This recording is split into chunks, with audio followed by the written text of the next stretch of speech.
Hi, I am Dr. KARPAGAM, heading the Department of Artificial Intelligence and Data Science. Today, the content of our video is an introduction to cryptography. So, we will go ahead with the content. So, all of you all would have seen in many movies etc. the need where a message needs to be sent confidentially from one person to another. So, that is the need for cryptography. So, suppose say that there is a communication without any cryptographic techniques. In this case, say this Sam is sending a message, how are you, to this receiver. Now, here in between there is an attacker who is intercepting the message. So, the actual message which was sent was only, hey Sam, how are you. But this attacker, he has intercepted this message and he has modified the message to, hey Sam, send me the report or send me some money, and this modified message is being sent to the receiver. Now, this recipient has no way of identifying whether the message has been modified in between, and he will believe that this is the original message sent by this person. This is the need for a cryptographic technique. So, suppose if there is an encryption technique, then what happens is the sender, when he sends a message saying that, hey Sam, how are you, this message, when it is encrypted, it is modified into a form which is scrambled or not intelligible to anybody other than the intended recipient. So, here this message, anybody who views this over the network will not be able to infer the actual content of the message. But when this is being received by Sam, then he will read it as, hey Sam, how are you. So, this message has been encrypted by the sender and decrypted by the receiver. So, this gives you secure transmission over the internet. So, if you look at what is actually cryptography, suppose a message has been sent. So, this is the plain text which is being sent, which is encrypted using a key, and after that this ciphertext is being sent. Ciphertext is being transmitted over a secure channel, and this you can see this is totally not connected to what was actually sent. So, this ciphertext, once again it is being decrypted at the receiver's end using a key, and finally the message is being received as plain text. So, this cryptography, it is techniques that hide the real meaning of the text, or it transforms it into a form which is not readable by humans. So, that is what we call it as cryptography. So, the process of converting it from plain text to ciphertext is called as encryption, and the process of converting it from ciphertext once again back to the same plain text is called as decryption. Now, you should understand over here that none of the encryption decryption algorithms are a secret. Now, if you look at data encryption standard, RSA or advanced encryption standard, all these algorithms are available as open source. So, these algorithms are not at all a secret. So, what is a secret over here is only the key. Okay. So, cryptographic techniques are as old as Caesar's time period. It has been used even the First World War, Second World War, etc. So, one simple cryptographic technique which has been followed is to just replace every letter with the third successive character. So, suppose say that the character is I, then it is being replaced by K. Suppose if the character is A, then it is being replaced by C. If the character is S, it is replaced by 3. So, this text, I love apples, it is being encrypted, and the cipher which you get over here is K NQXG CRR NGU. So, from this it will be difficult for you to infer what is the original plain text. So, earlier all this was easy and not it was unbreakable, but nowadays these cryptographic techniques are very minor or very trivial to break. So, there is a need for more complex algorithms. Okay. So, actually what happens is you have the sender who sends a plain text data which is being encrypted using any algorithm. You have a key, it is using a key, and it is encrypted using algorithm like say RSA, DES, Blowfish, and this ciphertext, the encoded data is being transferred to the receiver, which also has to be decrypted using a key. Okay. So, what are the features of cryptography? What is the need for cryptography? So, you have this, you call this as a CIA triad, or in addition you have this non-repudiation. So, the main features are confidentiality, integrity, non-repudiation and authentication. So, what is confidentiality? Suppose a message is being a secret between two people and it shouldn't be eavesdropped or overheard by anybody else, then you call it, say that the message should be confidential. So, cryptography gives you confidentiality. The next one is integrity. So, what is integrity of a message? In the example which we saw, a message which sent as "How are you, Sam?" is being intercepted and modified as "send me the report." So, this is an example of breach of integrity. So, if integrity is nothing but the receiver should receive the message as it was sent by the sender. It should not be modified in transit. So, that is what you call as integrity of the message. The next feature which we have is non-repudiation. Non-repudiation is, it ensures that somebody who sends a message cannot deny having sent the message. For example, say that you place a big order on an online sales site, like for example Amazon, or maybe for an industrial purpose you place a big order for some raw materials, and say that the person who receives that order has started processing it. Suppose if you are able to deny having placed that order, then the person who manufactures it or who has received that order will be at loss. So, they should be able to prove that somebody has indeed sent a message. So, this protection is called as non-repudiation. The last one is called as authentication. So, this authentication enables you to identify who is the sender of the message. So, this also can be enabled through cryptographic techniques. So, digital signature is one such technique. So, these 4 features of cryptography are only a few of what are the requirements. Like other requirements are there, like availability, different requirements are there. So, this is only a few which we are touching upon today. So, when we are talking about cryptography, cryptography is broadly classified into symmetric key cryptography and asymmetric key cryptography. So, the difference is very small.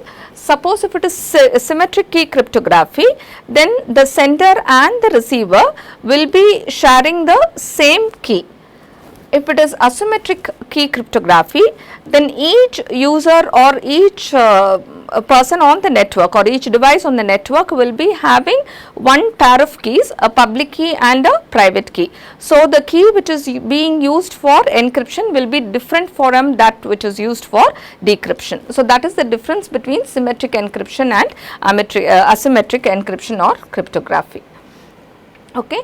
So, as I told you, in symmetric key cryptography, there is a shared secret key between the sender and the receiver. So, you can see that there is a plain text which is being encrypted by a shared secret key. So, which means that this secret key should be shared first itself. Prior to sharing the message, the secret key should have been communicated securely between the sender and the receiver. So, using the shared key, the sender encrypts the message and the ciphertext is being decrypted at the receiver's end using the same key. So, the problem this technique is faster and simpler. It is computationally simple when compared to the public key cryptographic techniques, but somehow this exchange of key makes it a challenge. So, first itself the key has to be shared, but there of course there are techniques like Diffie-Hellman key exchange algorithm which help you to exchange the key. So, key management, that is key distribution, all these becomes a challenge when you are using symmetric key cryptography. So, examples of symmetric key cryptographic techniques are digital encryption standard, DDES, IDEA, Blowfish, AES, advanced encryption standard. All these are examples which we may see in future videos. Okay. So, this asymmetric key cryptography. So, here everybody uses a pair of keys to encrypt and decrypt the information. So, a public key is used for encryption. Now, for example, say in this case, this sender, he is sending a plain text, right? He is sending a plain text over here, right? He is sending a plain text over here. Now in this case, different keys are used for encryption and decryption of the message. So this is what you need to see as important. Now suppose if the sender is sending a message to this recipient, and let me say this person is called as Bob and this sender of the message is called as Alice. Okay.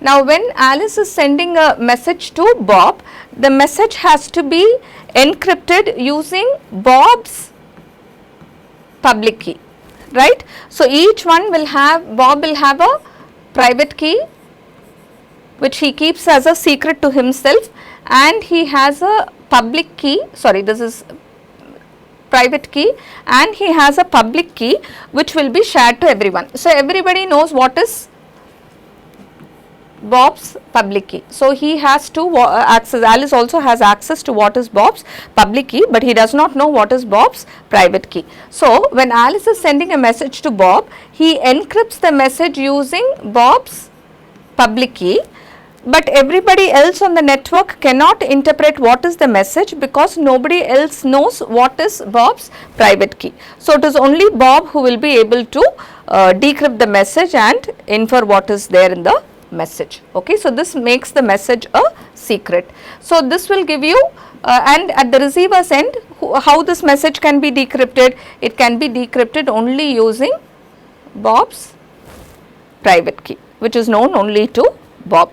So everybody else in the network, suppose there is an attacker on the network, right? Suppose there is an attacker on the network, right? He may also have access to Bob's public key, but he does not know what is Bob's private key. So he will not be able to infer what is the message.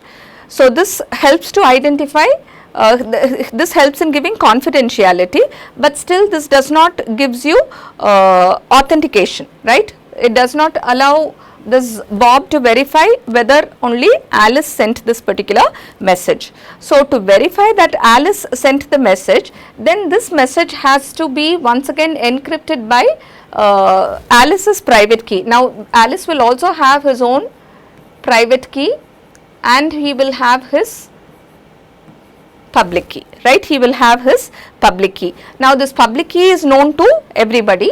So when Alice encrypts the message using his private key, it is known that only he knows what is his private key. So it serves as a digital signature, right? It serves as a digital signature. So when this message is being sent across to this end, how this can be decrypted? Everybody has access to Alice's public key, right? Alice's public key. So using Alice's public key, this message will be decrypted and hence the message has been signed. So this gives you both confidentiality and integrity, right? Confidentiality and a digital signature. Okay, so this is what I told you now. So this each one will have a pair of keys, public key and private key. This public key which is shared with everyone and a private key which is kept as a secret. Okay, so the plain text which Alice needs to send to Bob is encrypted using Bob's public key. Then the encrypted message is being sent to the other end. Then this Bob, how to decrypt it? He decrypts it using his own private key. Okay, so this is what happens over here. So the public key can be shared with anyone, but the private key must be kept as a secret for decryption. So even if the public key is known by everyone, they cannot find out what is the private key. So all this is based on strong mathematics like prime numbers, very large prime numbers. So you need to have a knowledge of those prime numbers when we look at the following topics. Okay, so here this is the conclusion. So just to recall, cryptography helps you to give you confidentiality, integrity, authentication and non-repudiation. So in symmetric key cryptography, you have algorithms like data encryption standard, advanced encryption standard, blowfish, IDEA, etc., where the sender and the receiver of the message will be sharing the same secret key. While this is computationally inexpensive when compared to public key cryptography, it has challenges like key management and distribution. When we come to this asymmetric key cryptography, it gives you more security, but it's computationally expensive. The sender and the receiver will be using different keys. Each one will have their own public and private key pairs. While the public key will be known by everybody, the private key will be kept as a secret. Okay, so this gives you the difference. So thank you for watching. You should be aware that in a post quantum cryptography world, all these ciphers may be broken, and you should be ready for a different world. Thank you. We will meet in future with more videos. Thank you.